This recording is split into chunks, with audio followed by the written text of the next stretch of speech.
Basing kittens and baking desserts, soccer, lacrosse, and baseball home runs, building with Legos and flowers in spring. These are a few of my favorite things. Candy and blue jays and graveyard dog, scribbles and soccer and bright sunny days, cozy warm blankets and chasing Theo. These are a few of my favorite things. Donuts and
Welcome to First Parish in Needham, a Unitarian Universalist congregation founded in 1711 along with the town of Needham.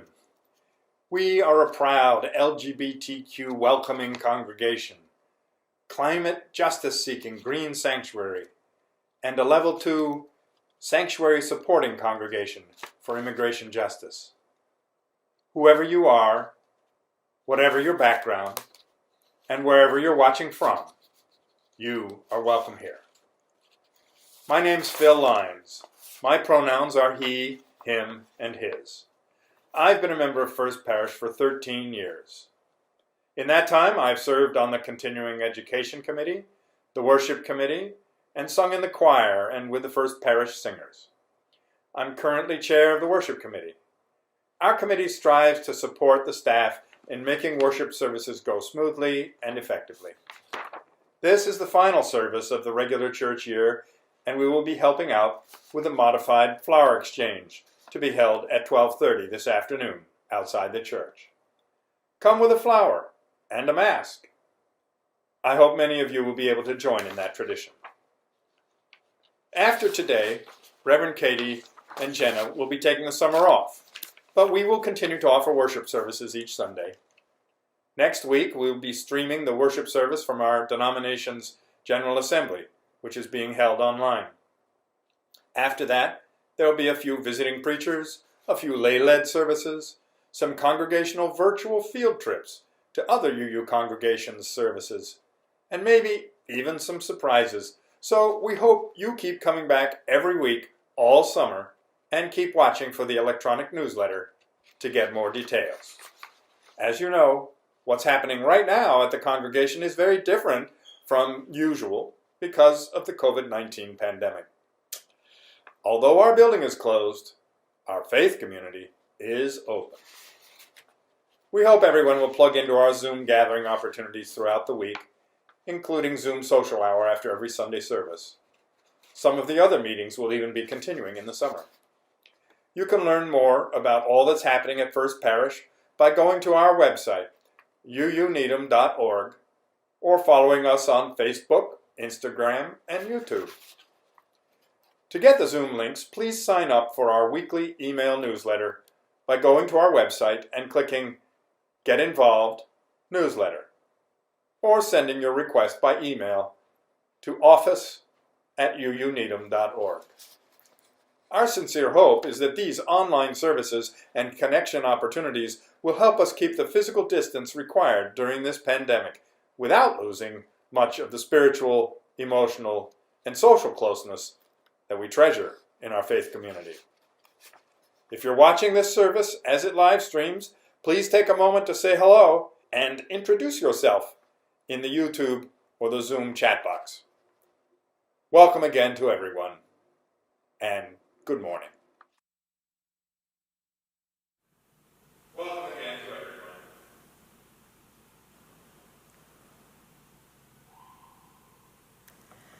As we light our chalice, symbol of our Unitarian Universalist faith, we read words from the first Black U.S. Poet Laureate, Robert Hayden, in honor of Juneteenth, the Texas-based celebration of emancipation and the abolition of slavery, celebrated yesterday for the first time formally across the United States.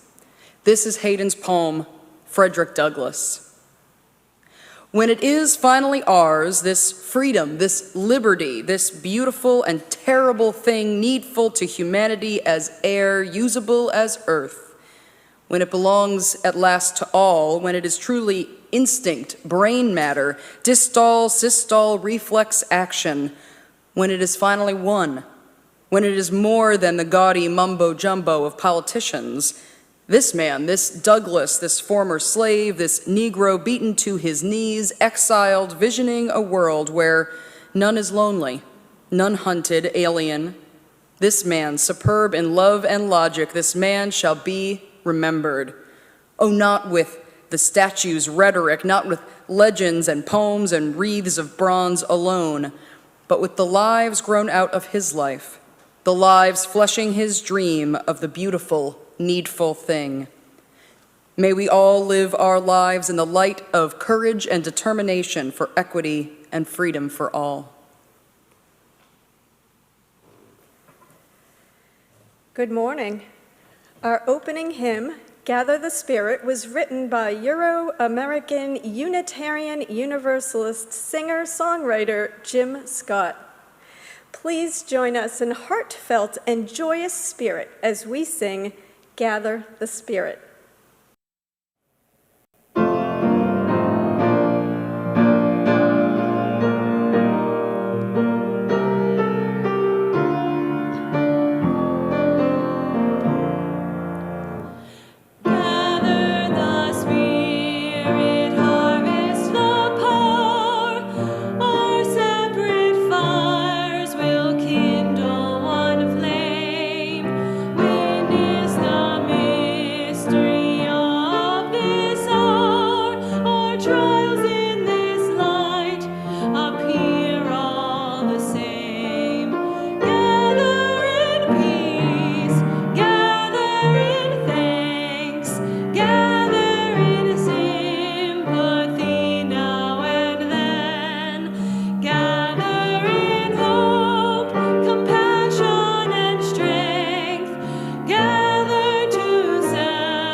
In the Unitarian Universalist tradition, the covenant is a set of promises the membership of the Church strives to honor with one another and out in the world.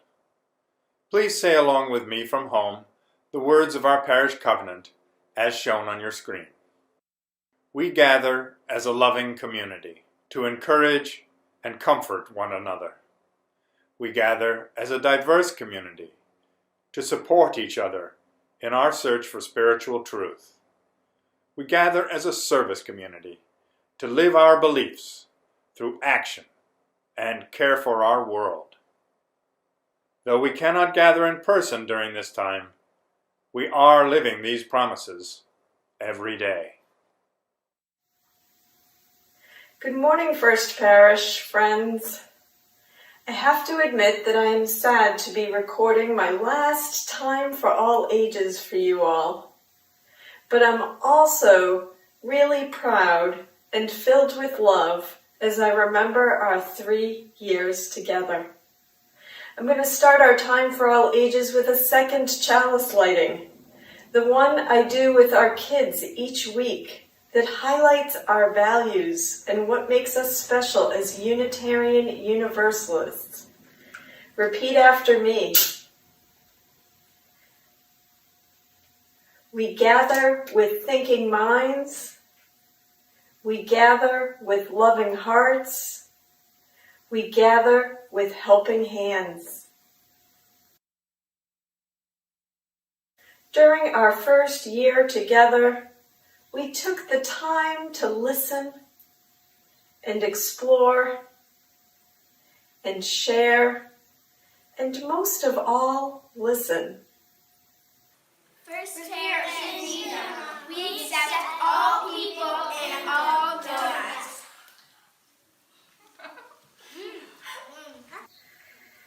As I listened to your stories that first year, there's one song I really wanted you to hear.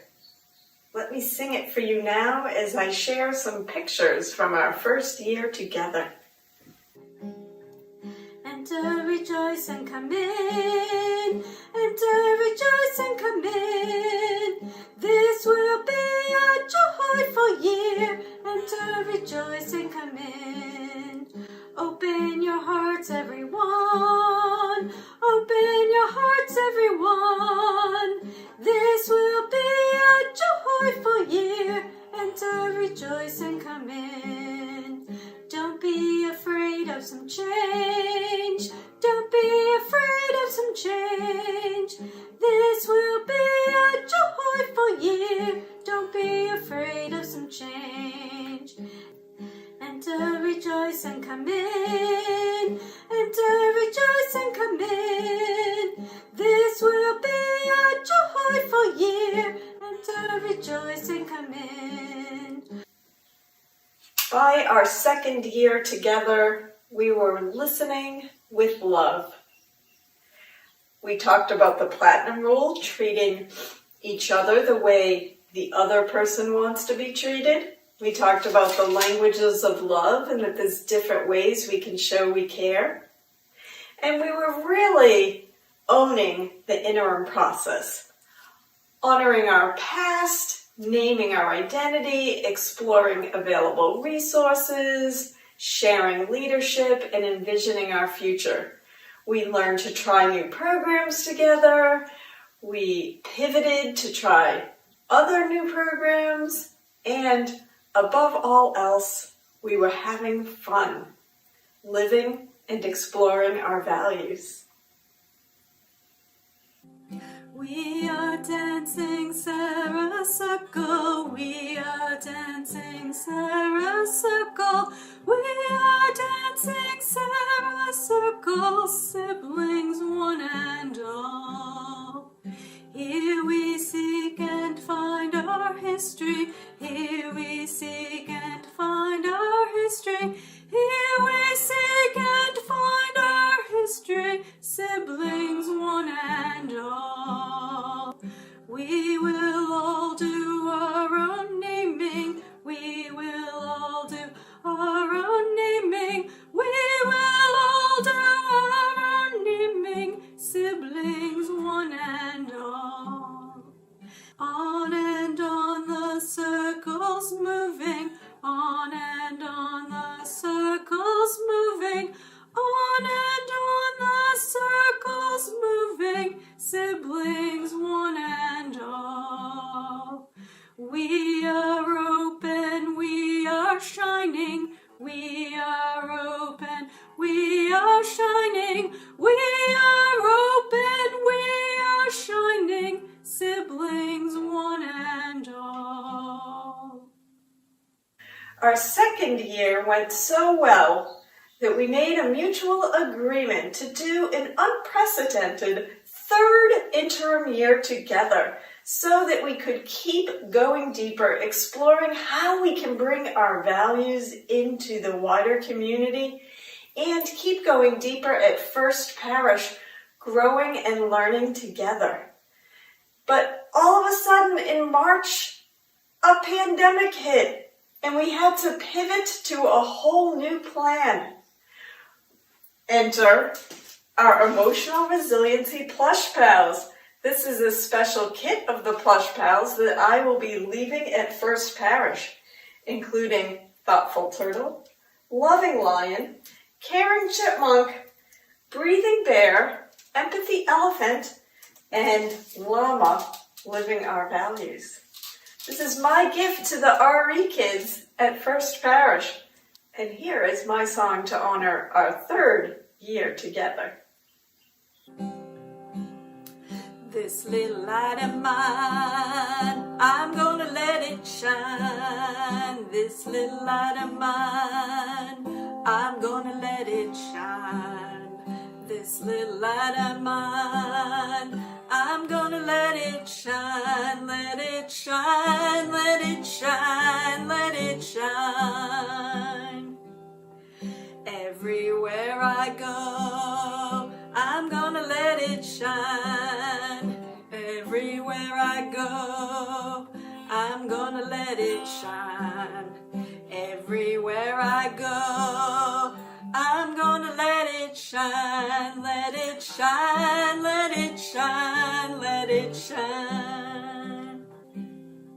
This little light of ours, we're gonna let it shine. This little light of ours, we're gonna let it shine. This little light of ours, we're gonna let it shine, let it shine, let it shine, let it shine. I hope these words and songs and pictures can begin to communicate the love and gratitude I feel for the First Parish community. Individually and collectively, you have touched my heart. Thank you.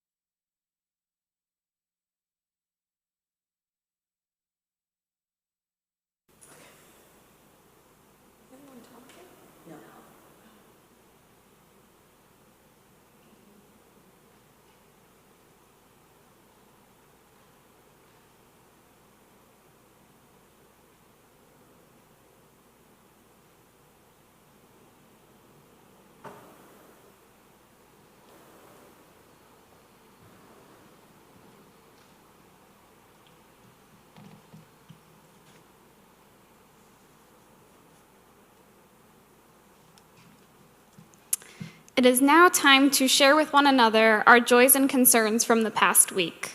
These joys and concerns were submitted to me at internminister@uuneedham.org by the Thursday before the service at midnight. As we transition next week into summer services, please submit your candles to Becky Sebens over the summer. Her information will be included in the bell notes. If you did not submit a candle but would like to share with the community this morning, you're invited to enter your message into the chat box on either Zoom or YouTube. As our service is live streamed to YouTube, we cannot guarantee that your joys, concerns, sorrows, or milestones will stay within the First Parish community, but you are always welcome to reach out to the Pastoral Care Associate of the Week, which this week is Janet Klein, not Helen Lane, so disregard what is written in the order of service. It's Janet Klein this week, for pastoral care or to share more privately. If you're missing hearing each other's voices during this beloved ritual, may this also serve as a reminder to reach out to one another after the service. May this beloved community be sustained by your creativity and care for one another during this time. Our first candle this morning is from the Mullen-Dorfer family. Gordon Dorfer has stopped his dialysis treatment and is likely in his final days. The Dorfer family would appreciate the space to grieve and be together, so asks that you refrain from calls or emails at this time, but supportive cards to the Mullen-Dorfer family home are okay and appreciated. The family appreciates your warmth and prayers.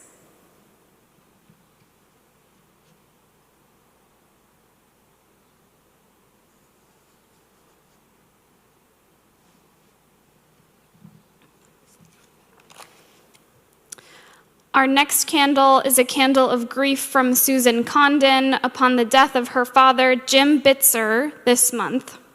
We hold the Condon-Bitzer family in our hearts.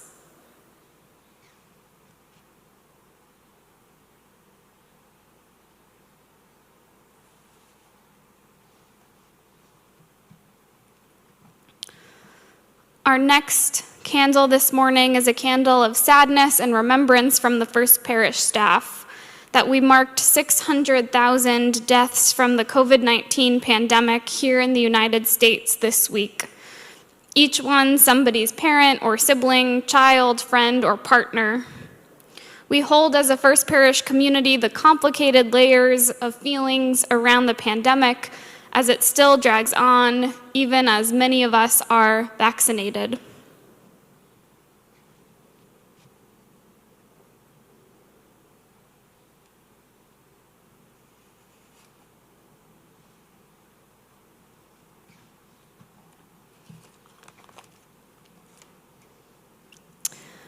Next are 2 candles of joy from Deborah Niles. First, that she is retiring this week. This will be past tense by this morning, Sunday morning, because her last official day was Friday. After 50 years in the working world, 25 of them in education. Over 430 students passed through her classroom, and Deborah writes that it was an honor to be a part of their lives. Also, Deborah's son Ryan graduated last month as an RN from Vermont Tech, and he is moving to Boston to get a job as a nurse.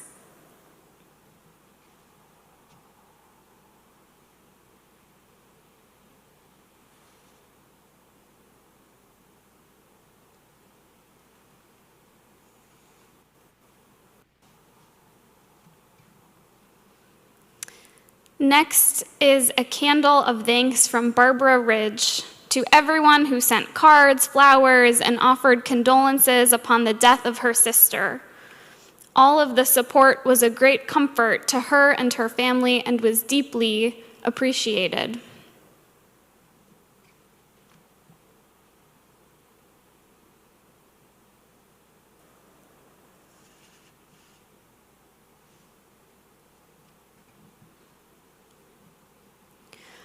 And our last candle this morning is a candle of joy from Reverend Katie and family. Cole's cousin's daughter, Harper Hazel, who was born 4 months ago at just over 24 weeks, headed home from the NICU yesterday. The family is so grateful to the NICU staff for their amazing care of Harper.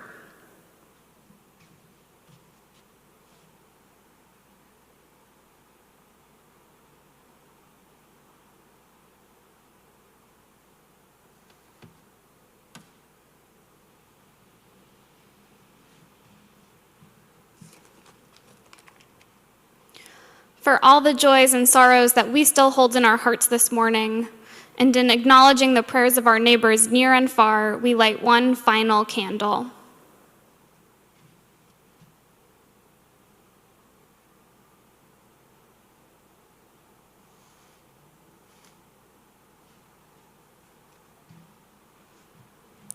May the peace in this sanctuary be felt too in each of your homes as we remember that even though apart, we are still deeply connected. Amen. Will you join me now in the spirit of prayer and meditation? In honor of Father's Day, I invite you to breathe deeply and listen deeply to these words from modern, biracial, genderqueer UU Minister Reverend Amy Petrie Shaw. We recognize and honor today every dad who stood as their child shouted at them in anger or frustration. Every dad who tried to understand their child's clothing choices, new hairdo, or new tattoo. Every dad who suddenly realized their child might be right and was willing to listen, and every dad who honestly believed they were making the best choices that they could.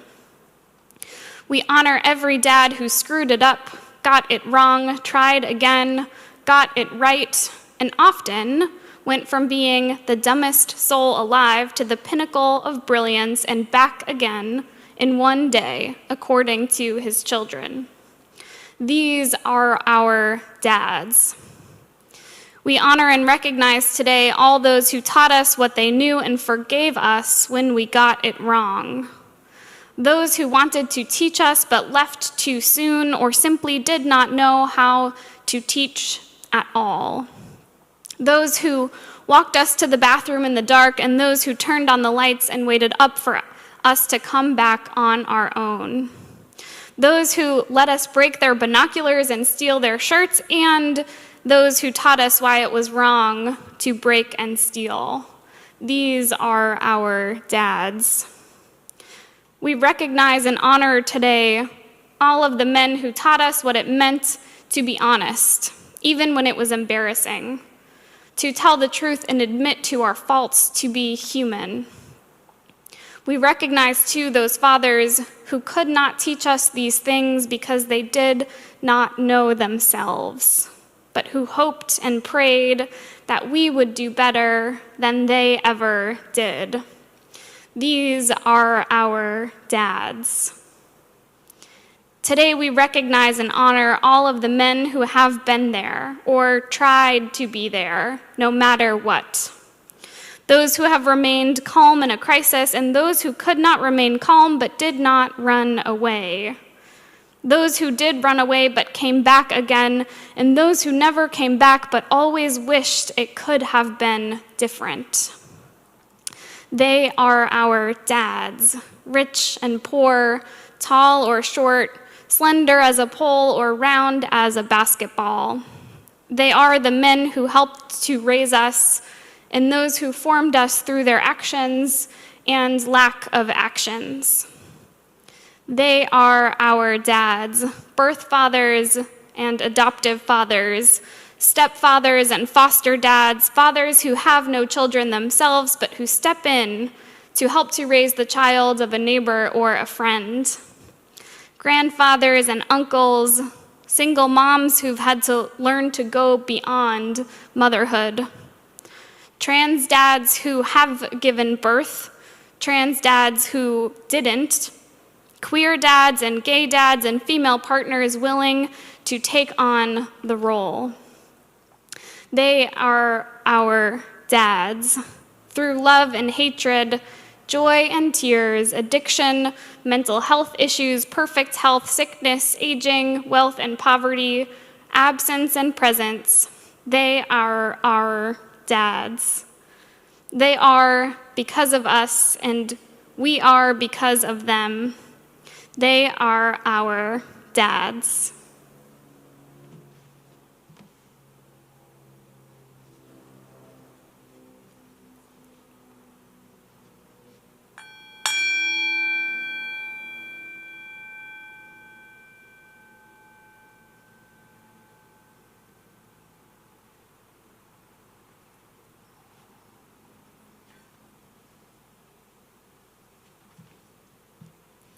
Blessed be and amen. And please join us now in singing from home our meditative response, Finds a Stillness. The lyrics and music will appear on your screens.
This congregation has been supported by the volunteered time and treasure of its members and friends since its founding in 1711.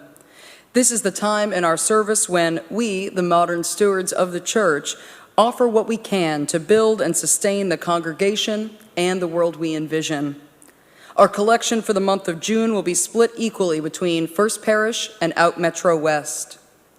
Out Metro West is a local organization that supports LGBTQ youth in the Boston Metro West region.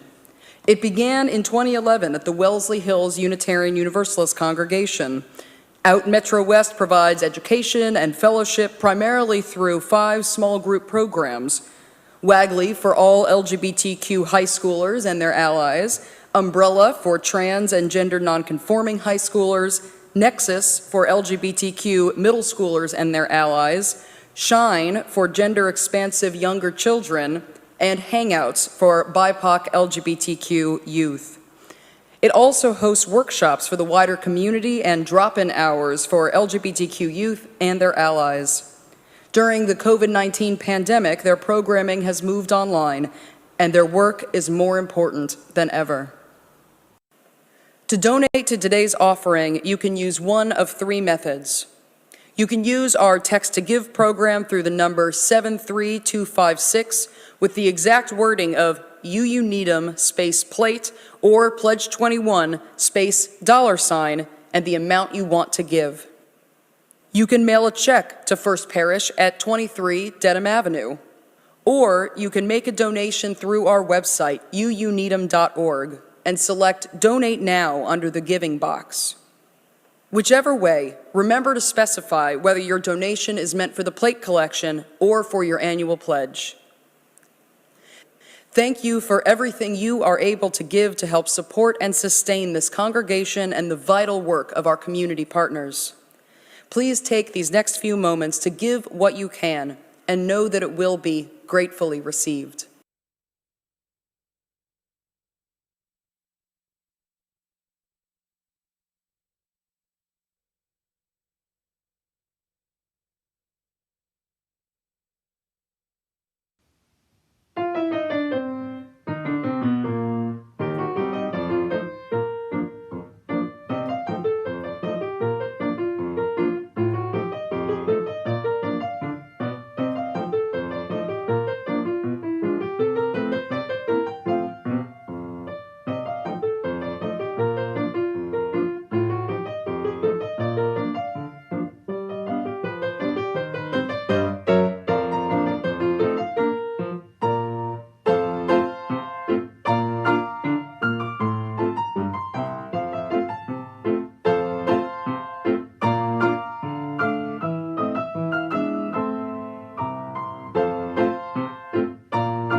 Our reading this morning comes from Black Boston Globe columnist Janae Osterholt and her interviews with Black Bostonians reflecting on the Juneteenth holiday and Black liberation.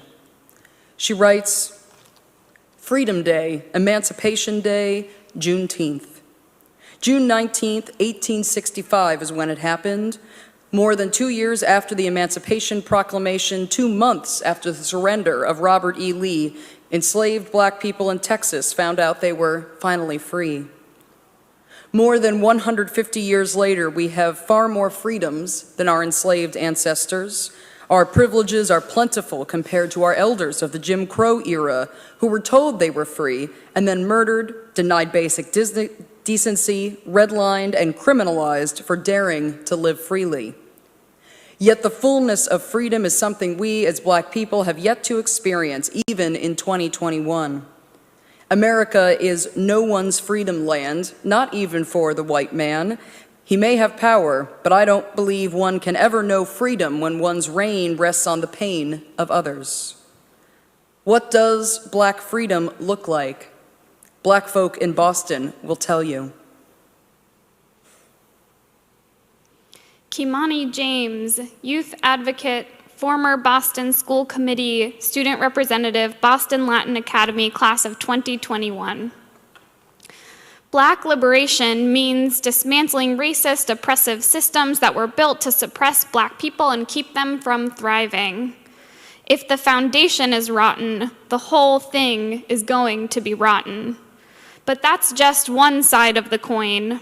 It also means engaging in some long-needed, difficult discussions about the historical and contemporary events that have showed us what society has done to its Black people.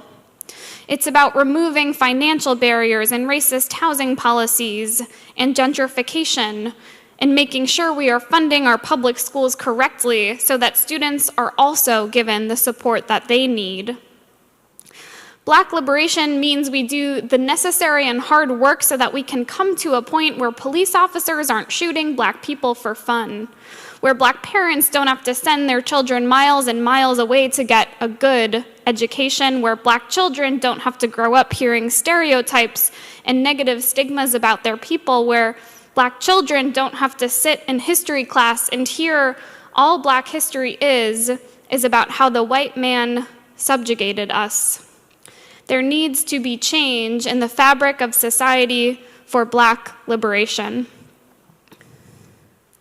Athena Vaughn, co-founder and president of Trans Resistance Massachusetts. Black liberation. The word liberation is diverted from the word liberated, and it means to be free.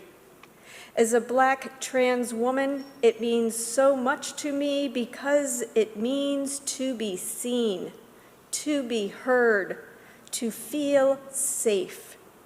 There is so much trans death, especially among trans women of color. We have been overlooked for so long, ostracized, frowned upon, and disrespected.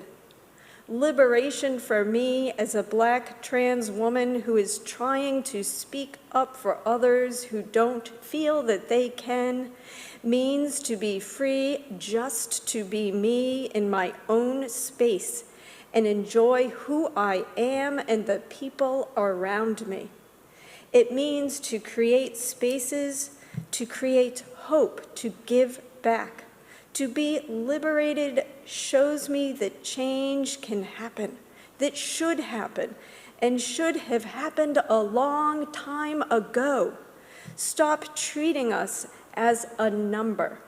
Give us our accolades. Equity and equality is what we need to be liberated. Jessica Pierre, Head of Communications, Black Economic Council of Massachusetts.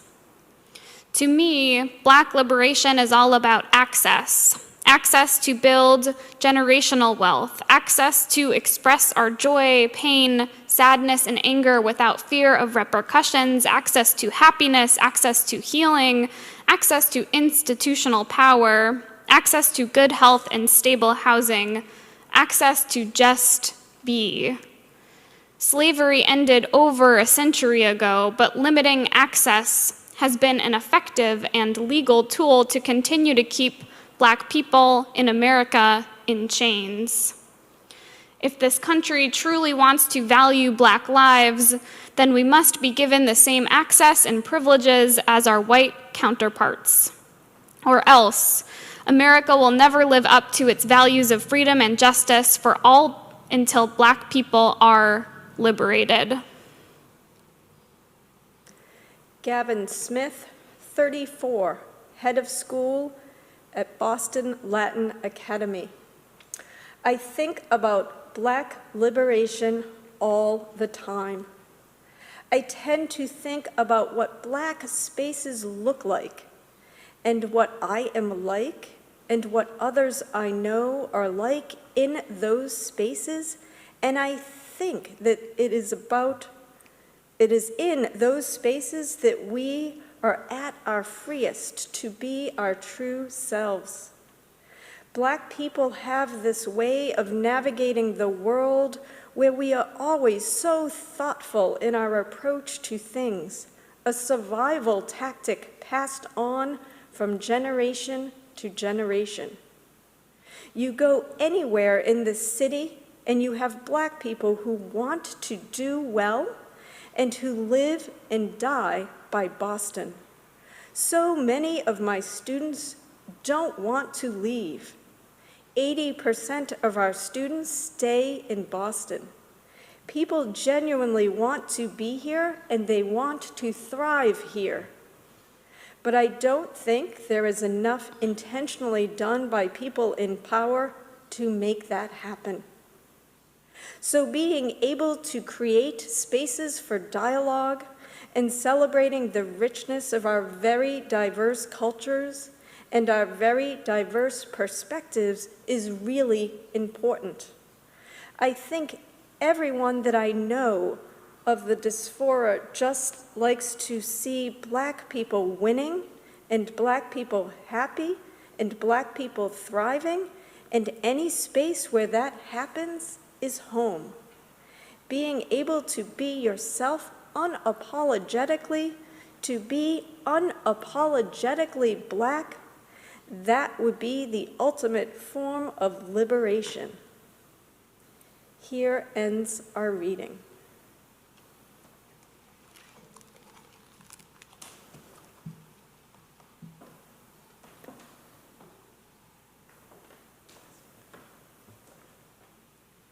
My story, our story, the story, a framework for spiritual reflection developed by Euro-American Franciscan friar Richard Rohr.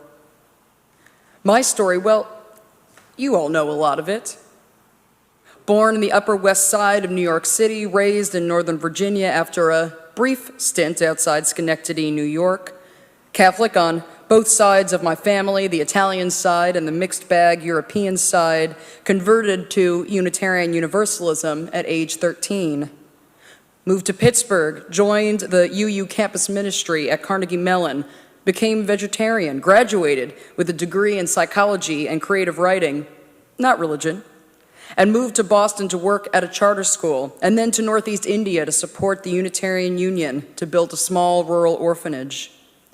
I decided on seminary, not teaching or psychology, moved back to Greater Boston and attended Harvard Divinity School, met my spouse, served at Winchester Unitarian Society and Arlington Street Church, and was ordained. I was called here to First Parish about 7 years ago. I love animals, especially my dogs. I love science fiction. I love to travel and take photographs. I love Unitarian Universalist history and its future prospects.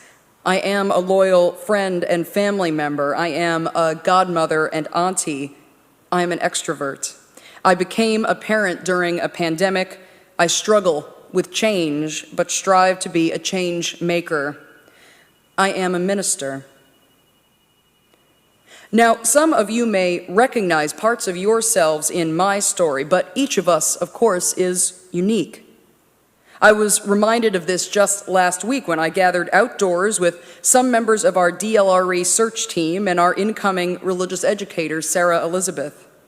We went around the circle to share about ourselves, and I connected with the stories of many of the folks there, perhaps especially our ministerial intern, Jenna, who is also Italian, also a former Catholic who converted to UUism at age 13, and also becoming a UU minister after a brief foray considering another calling.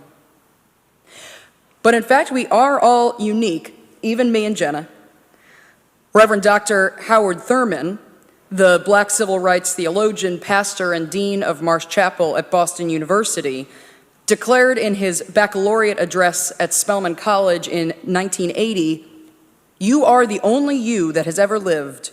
Your idiom is the only idiom of its kind in all the existences."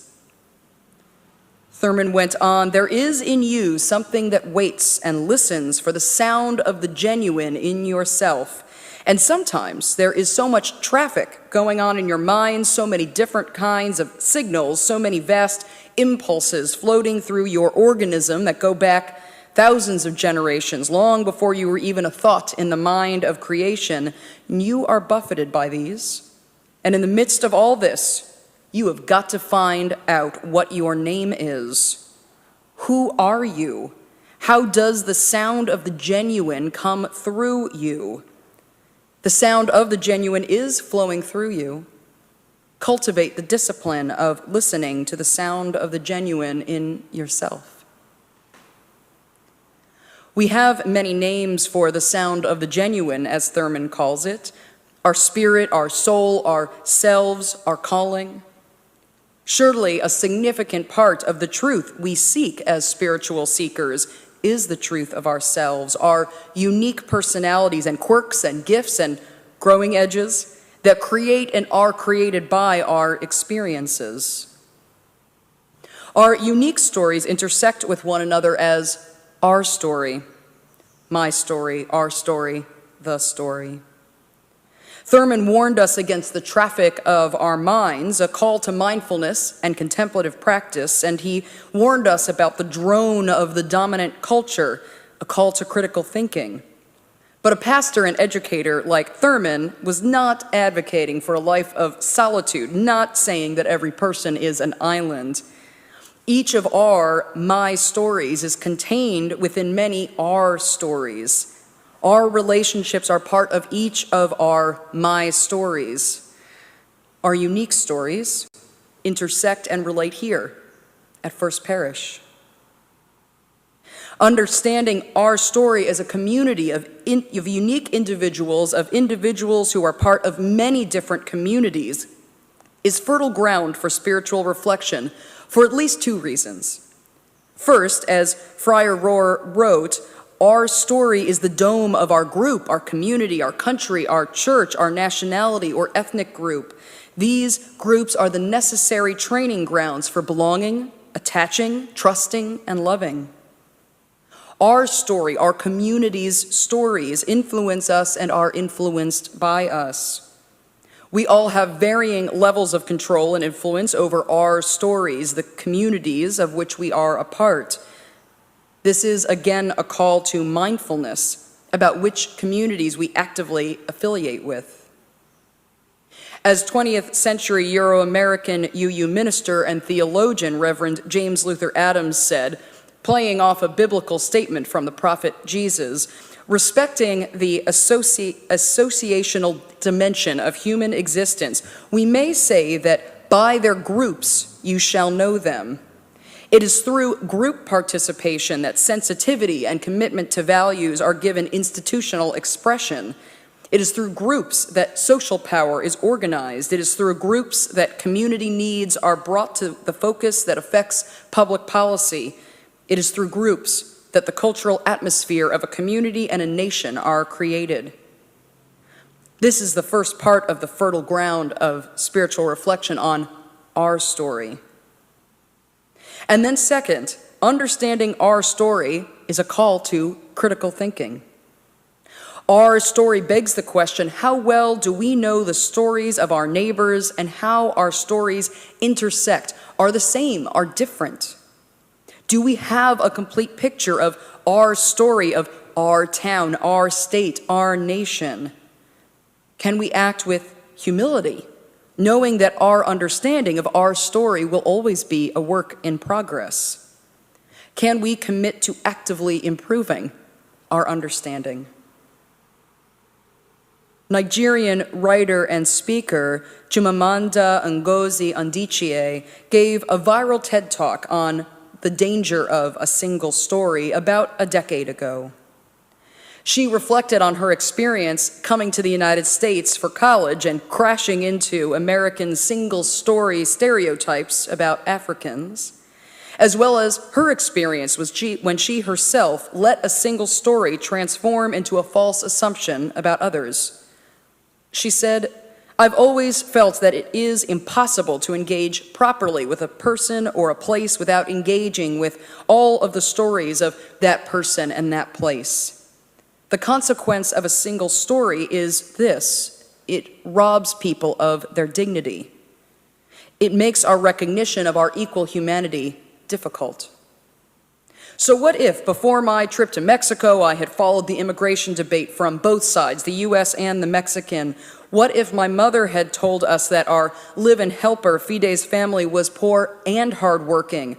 What if we had an African television network that broadcast diverse African stories all over the world?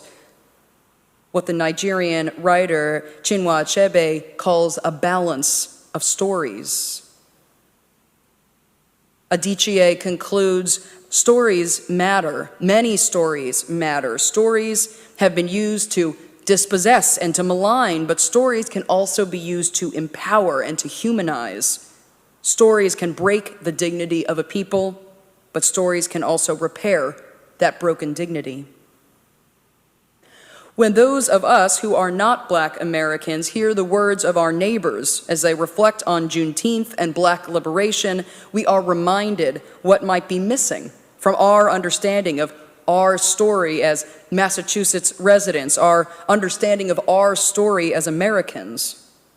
The same could be said when we read testimonies from Needham's Lived Experiences Project, as our neighbors describe the prejudice and discrimination they faced as Needhamites of color, Jewish Needhamites, and lower-income Needhamites.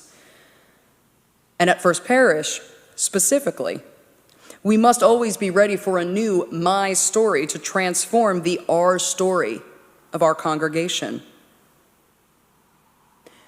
And what's the story? The last part of Friar Rohr's framework of my story, our story, the story.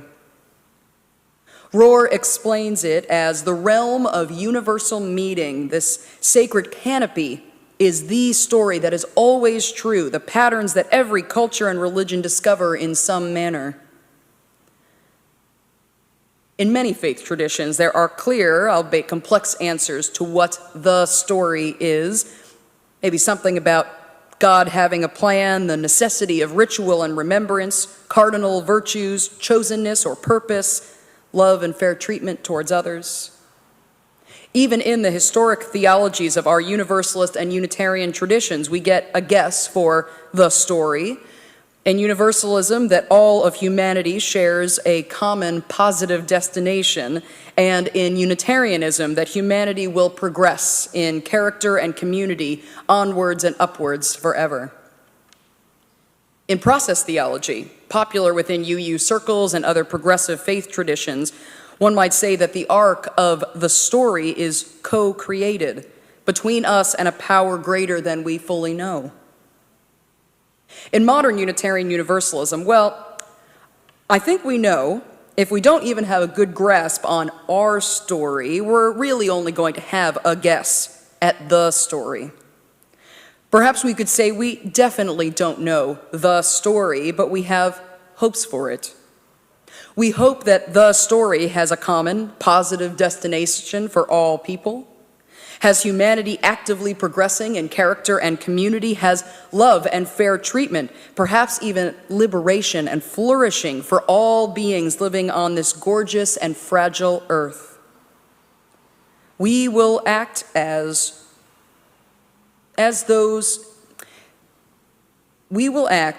if This is the story we are living toward, that the moral arc of the universe only bends towards justice through the work of many hands and hearts.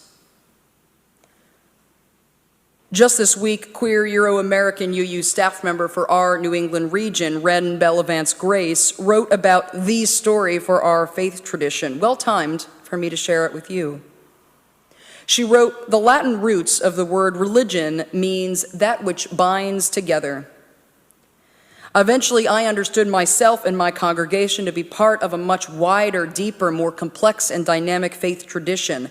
It is a tradition, really, it's our traditions, plural, that hold contradictions and embrace diverse theologies. How profoundly difficult to embrace a religious tradition that holds both stories of liberation and stories of oppression. While choosing Unitarian Universalism as a spiritual community may be an individual act of religious freedom, it also means moving away from me and into we. When we claim Unitarian Universalism, an obligation is placed on us to faithfully do two things: build on the gifts and wisdom of the tradition, especially to carry them forward toward what is yet to come, and learn about and work to repair the damage our religious ancestors have caused or perpetuated over time. Bellavance Grace continues, when we claim this faith, it claims us as well. We are called to tend the flame for future generations. We must put in the hard work of sustaining and returning to covenantal relationship with members of our own church and with our wider community of Unitarian Universalism. Claiming our faith, all of it, means keeping alight the beacon of hope our chalices represent and reckoning with the same faith that has delivered deep harm. Our theologian, James Luther Adams, affirms this as the work of a truly free church, to earn and create a tradition of binding together past, present, and future in a living tether. My story, our story, the story, we are each our own unique flower. And we gather together as a diverse community seeking spiritual truth. In gathering together in covenant with each other and our dreams for the future, we create a garden more beautiful than any individual plant within. We are called to ensure there's room and fertile ground for all to thrive. May First Parish be such a community wherein all of us can reflect on our stories, share our stories, grow from the intersections and the epiphanies, and bloom in health and in joy. May this be so. Blessed be, and amen.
Please remember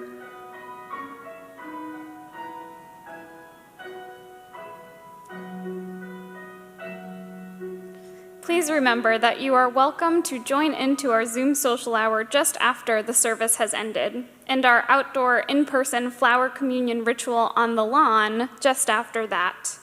Keep a careful eye out for emails and social media posts from First Parish so that you can keep up with opportunities for connection for all ages throughout the week during these times of physical isolation.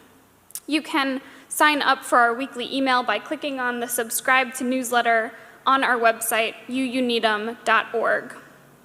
Beginning tomorrow, Reverend Katie and I begin our summer leave of conferences, study leave, and vacation.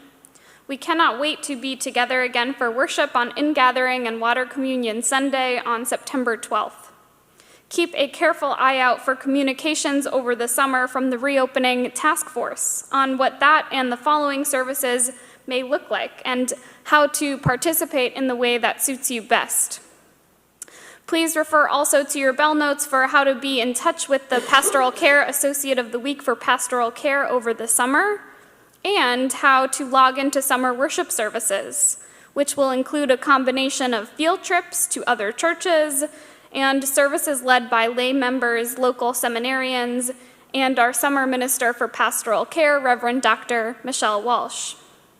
We also encourage all of you strongly to check in with your friends at First Parish and to double check your own contact information in our online Realm directory if you have not done so recently.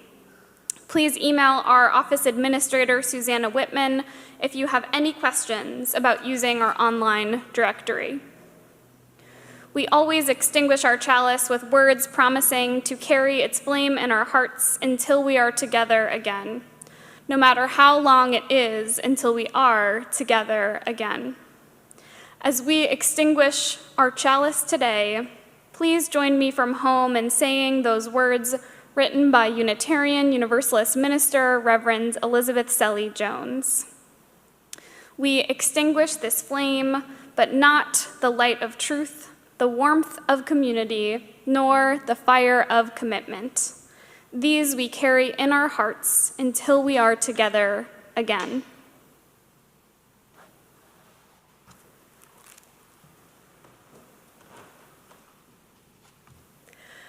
Our closing hymn, Blue Boat Home, was developed by popular Unitarian Universalist folk singer Peter Mayer as he played around with the old hymn melody, Heiferdal. His lyrics use a metaphor of a grand seafaring journey to describe how our everyday lives with one another on the planet Earth. Please join us in heartfelt and joyous spirit as we sing Blue Boat Home.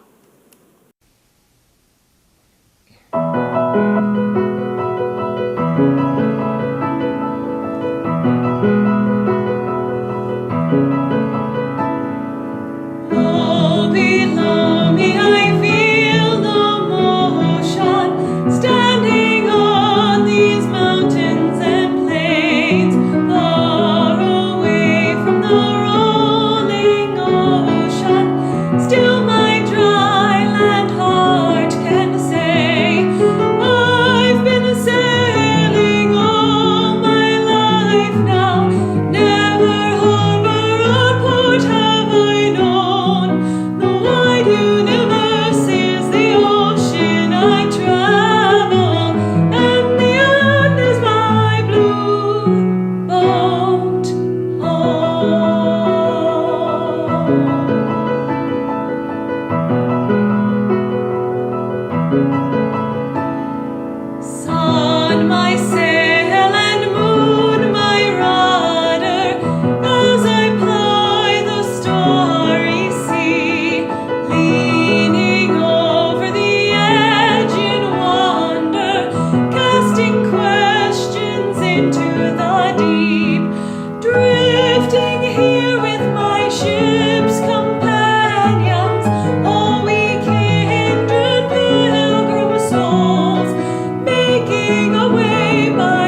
First Parish, what a wild year it has been.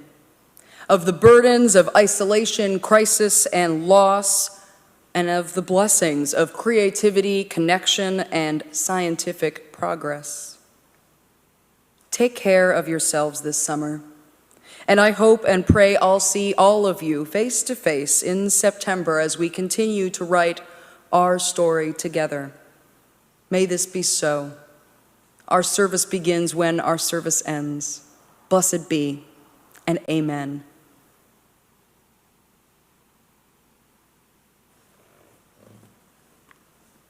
And of the blessing.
Okay,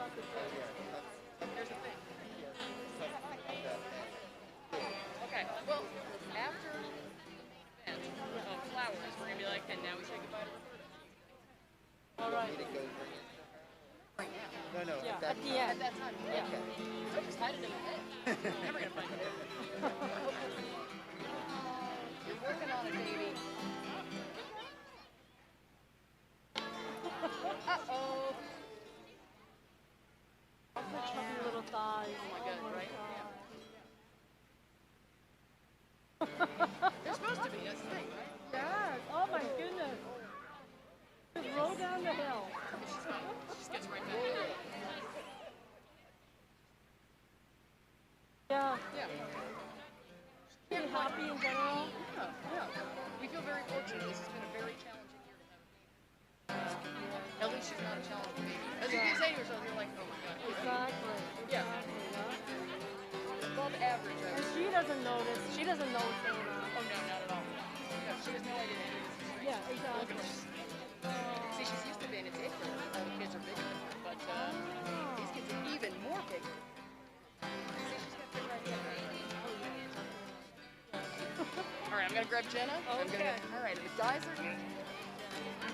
Yeah, because it's really nice to socialize. Yay! All right. Okay, we have one now. Okay.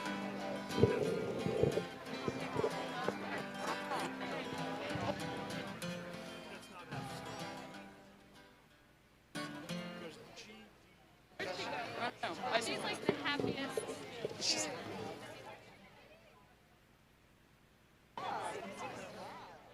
All right, guys, we're gonna be sharing this.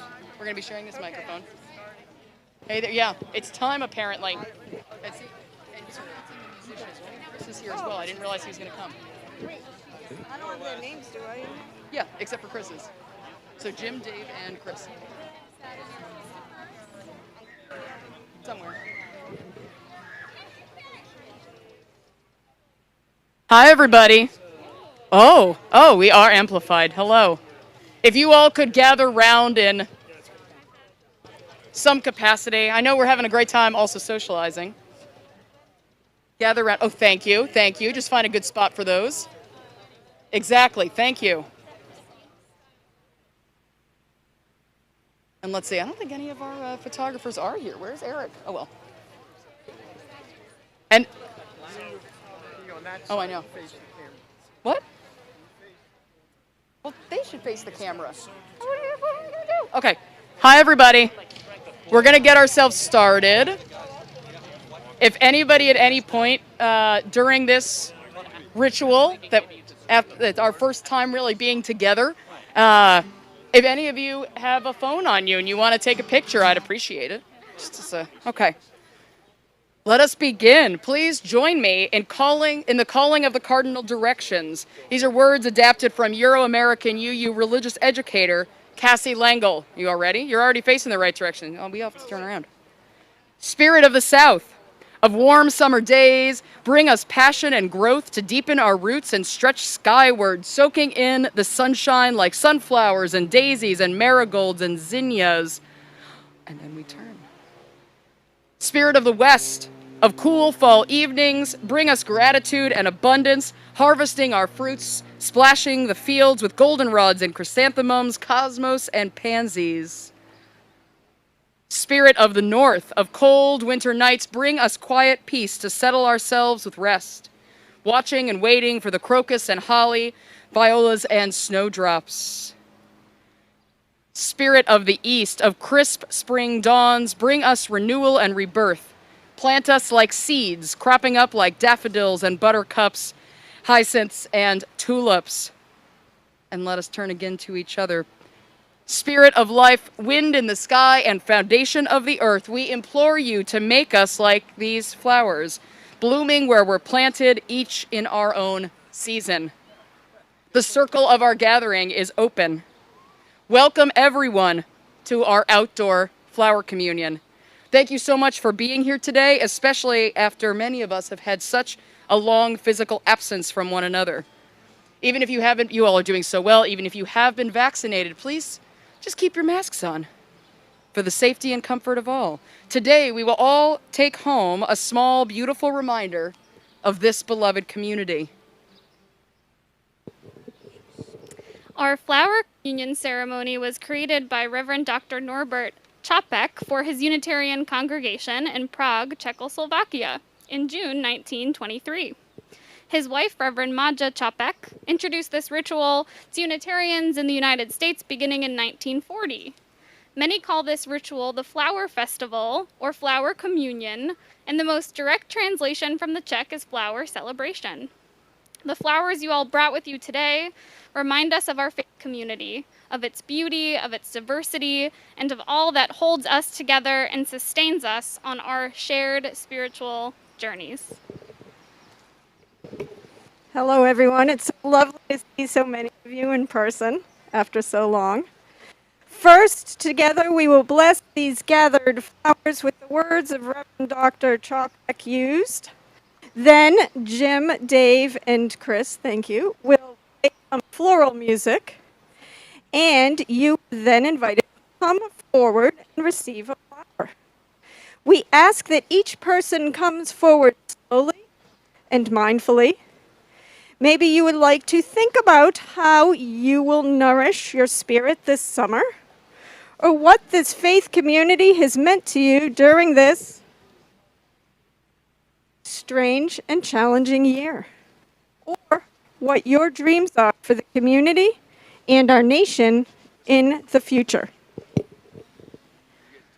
We also ask that when you arrive here at the flower table, you simply hold out your hand to receive your flower, whichever flower you are given.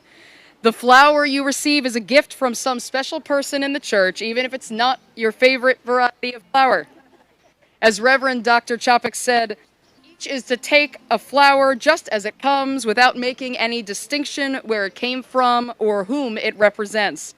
This is to confess that we all accept each other as siblings without regard to class, race, or any other distinctions.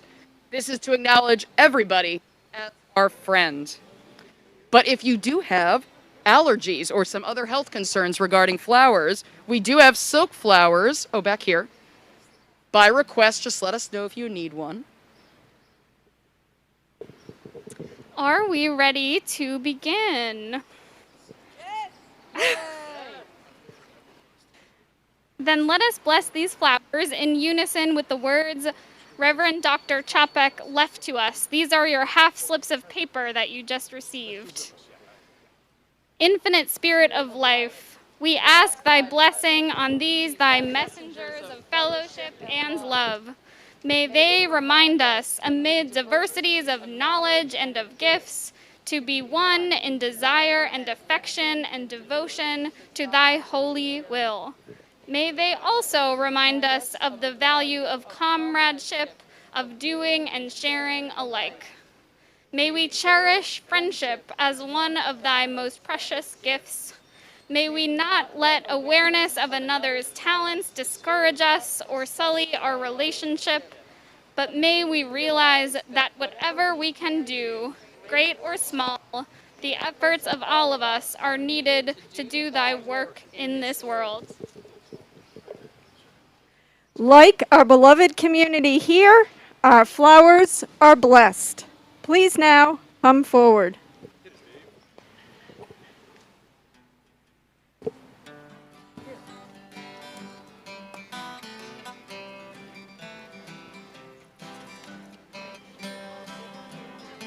Will you watch out for the thorns, please?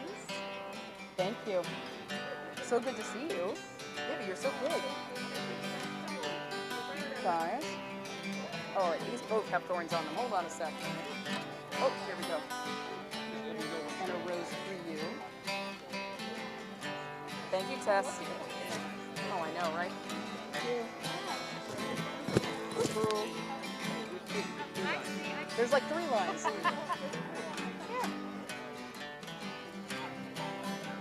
So good to see you. How are you doing? Good. Good. Whoop. Wait a minute. Sam. Sam. Sam. Sam. Sam. You didn't get one. A twofer. Thank you. You go, Will. I think now you all have different flowers. That's always fun. I almost gave Henry a test the same. I know, that's, I'm like, okay, I gotta split them up. Okay. Oh, these are deadly though. Oh, yes. Okay. Oh, with the You see the tiny little thorns? I also have these in my yard. I won't put this case out. Yes. I think there's still a lot of people who don't. Who else needs a flower? Flowers, flowers, flowers. Okay, good. You have to look out for these little guys, though. There's a pop one in there somewhere. Oh, thank you. I know. Thank you. I know. Oh, here we go. Well, actually, do you want to Thank you. Do you want to take two for your boys? Sure. Yeah. It's so good to see you. Yeah. Oh. You're all right. And here we go. And Alexis, these have thorns on the top, so you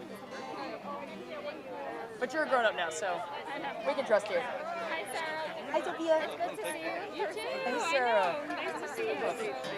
Good to see you all. Yeah, Elise. Yeah. Happy flower communion. Hey, Peter. Hey. So nice to see you. Little one yours? That's mine. There you go. That's baby Sophia. There you go. Here for our outdoor. She knows I'm here. She's like, what the heck? She sees me. Oh, thank you. Great. So good to see you.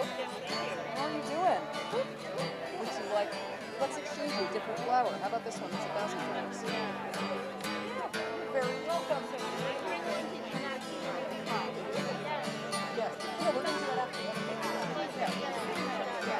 All right, I gotta ask if anybody.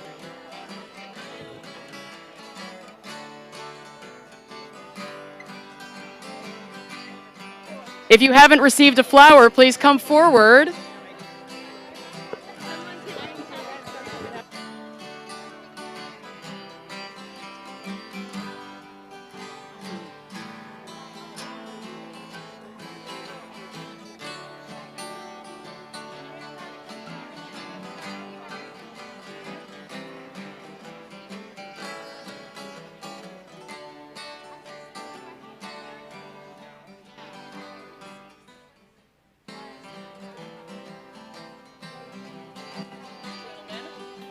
One for each of you. Thank you.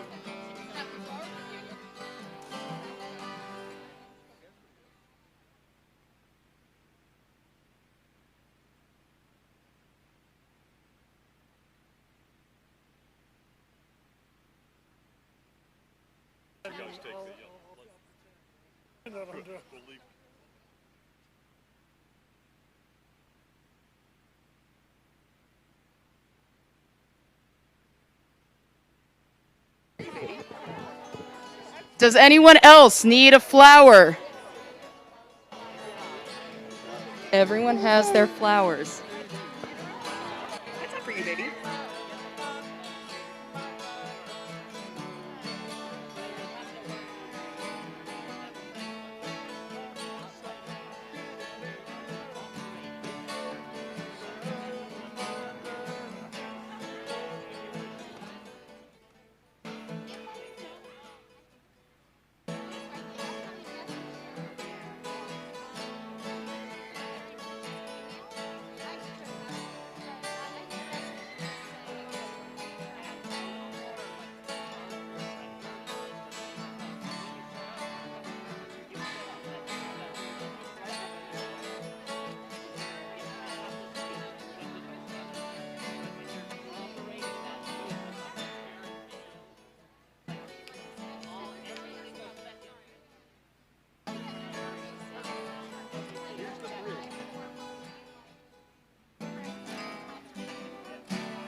Happy to see each other. Oh my gosh, that's me. And Jim. What's that? Somebody's teething like that. 12 teeth. She has so many teeth. All the 8 in the front. Yeah, she's working on her 12 teeth right now. What's that? What a cutie. What's a guitar?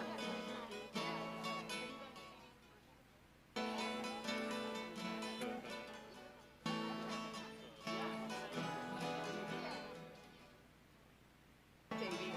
Thank you guys. Thank you, Joe. Thank you, kid. Can we go this way? Can we go?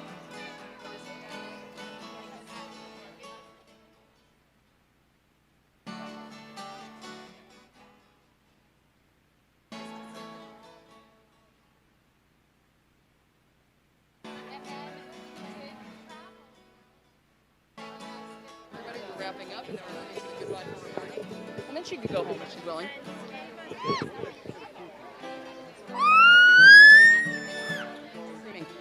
Hi, everyone.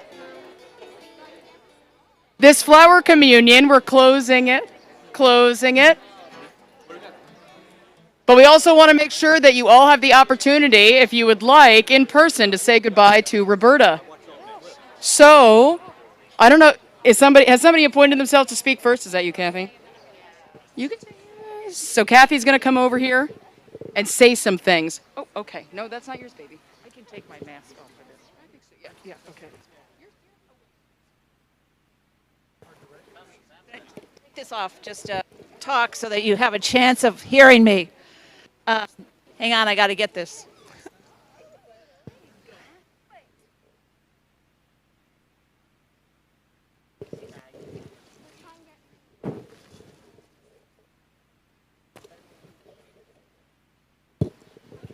So, Roberta, a number of us have been doing different things to celebrate you. And part of my role was to help organize and collect written statements that people sent to me, which I've compiled in a notebook for you. And there's extra pages, so if people didn't get a chance to send something and we can find a place to write, you can sign it. I put extra pages in. So anyway, I think we all have benefited from your so many gifts. And as you read this and open the card, which will give you some extra dollars to spend on gift cards, to spend on things that help you start the next chapter of your life. So thank you so much from all of us. Thank you. Yes.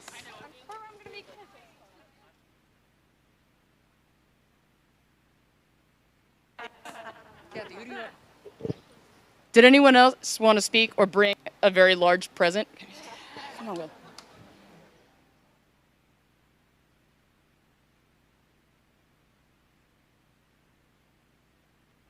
Yeah. Hello, everyone, and especially Roberta. These are not prepared remarks. I was going to deliver this to you, but yeah, this.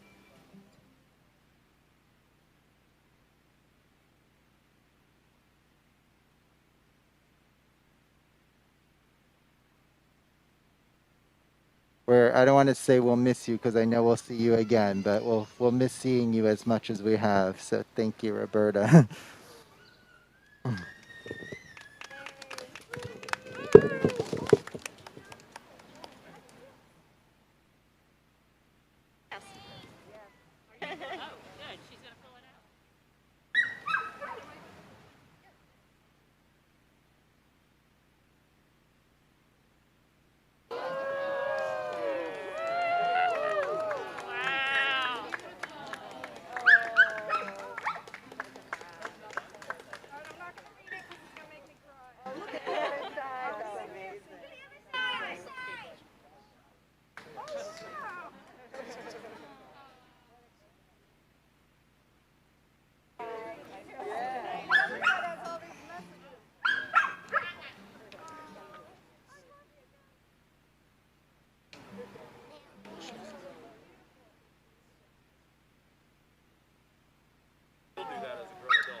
No.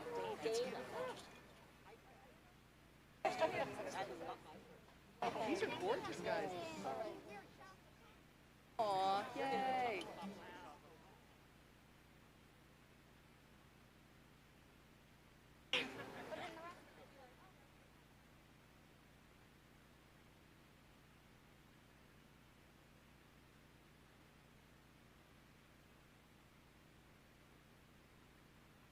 Allowed in on hugging action?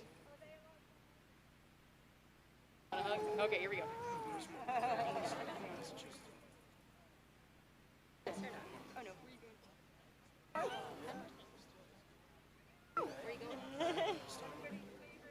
Everybody's favorite photo of me is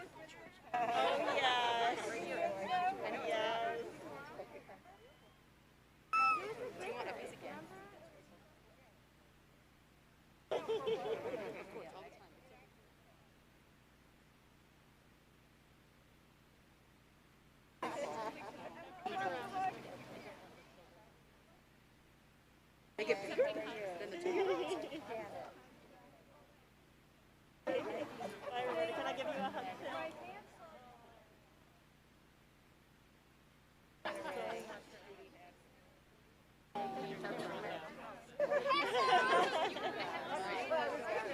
Off they go. Yeah.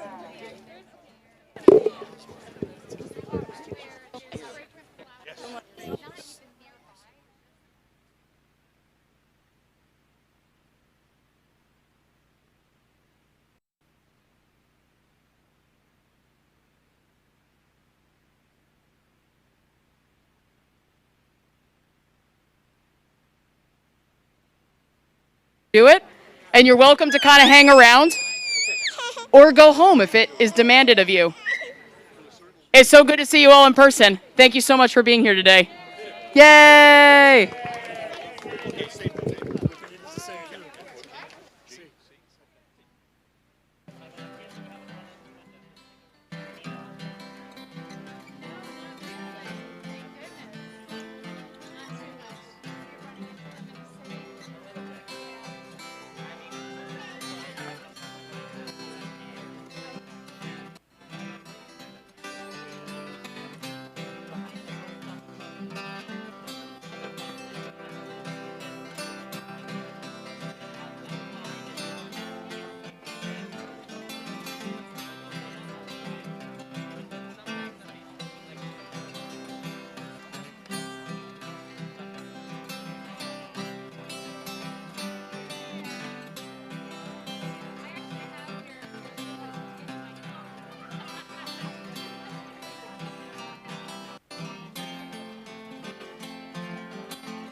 Oh, there you are.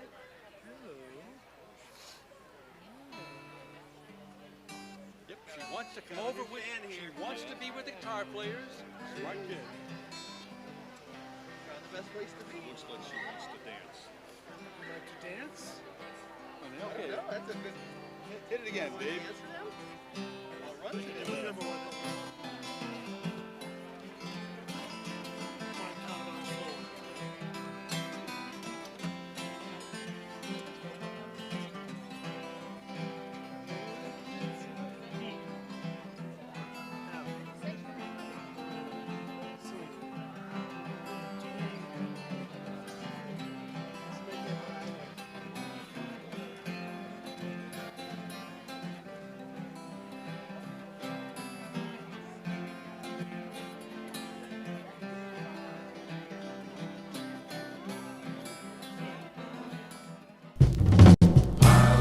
baloney.